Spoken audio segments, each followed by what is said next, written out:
আসসালামু আলাইকুম। আমি ডাক্তার মোহাম্মদ সাইফুল ইসলাম পাঠান কর্মরত আছি আবাসিক চিকিৎসক হিসাবে ময়মনসিংহ মেডিকেল কলেজ হাসপাতালে ক্যান্সার বিভাগে।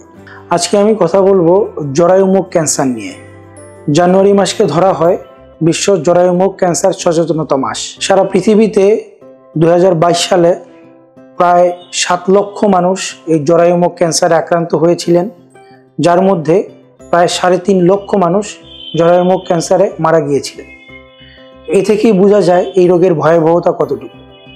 এবং দুঃখজনক হলেও সত্যি, এই ক্যান্সার সবচাইতে বেশি দেখা দেয় আমাদের মতো তৃতীয় বিশ্বের দরিদ্র দেশগুলোতে, বিশেষ করে বাংলাদেশ, ভারত কিংবা আফ্রিকার এই দরিদ্র দেশগুলোতে।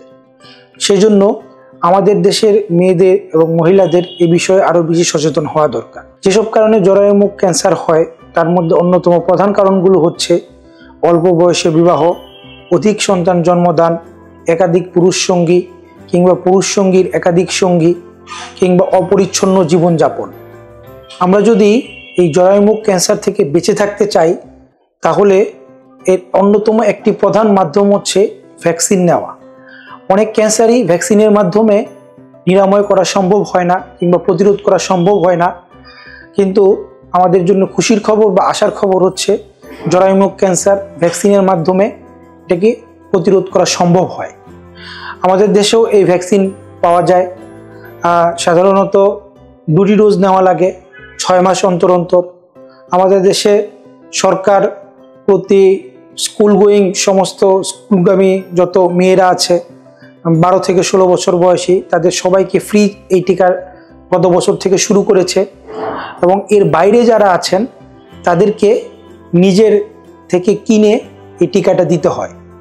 তো এই টিকা দিলে যেটি লাভ হয় সেটি হচ্ছে গিয়ে এই ক্যান্সার থেকে বেঁচে থাকা যায়। আপনার হয়তো মনে হতে পারে আমি টাকা দিয়ে কষ্ট করে এই টিকাটা কেন দিব। তো এই 4-5 হাজার টাকা টিকার মাধ্যমে যদি একটি ক্যান্সার থেকে বেঁচে থাকা যায় তাহলে এর জন্য যেমন নিজের জীবনেরও একটি অন্যতম অনেক বড় একটি ঝুঁকি থেকে বেঁচে থাকা যায়, তেমনি অর্থনৈতিকভাবে অনেক বড় একটি বিপদ থেকে মুক্ত থাকা যায়।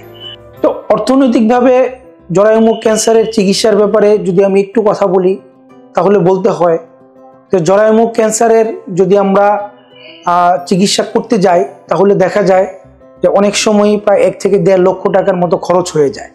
আমি যদি 4 থেকে 5 হাজার টাকা খরচ করে এই 1 থেকে 1.5 লক্ষ টাকা থেকে মুক্তি পেতে পারি তাহলে সেটি অধিক লাভজনক বলে মনে হয়।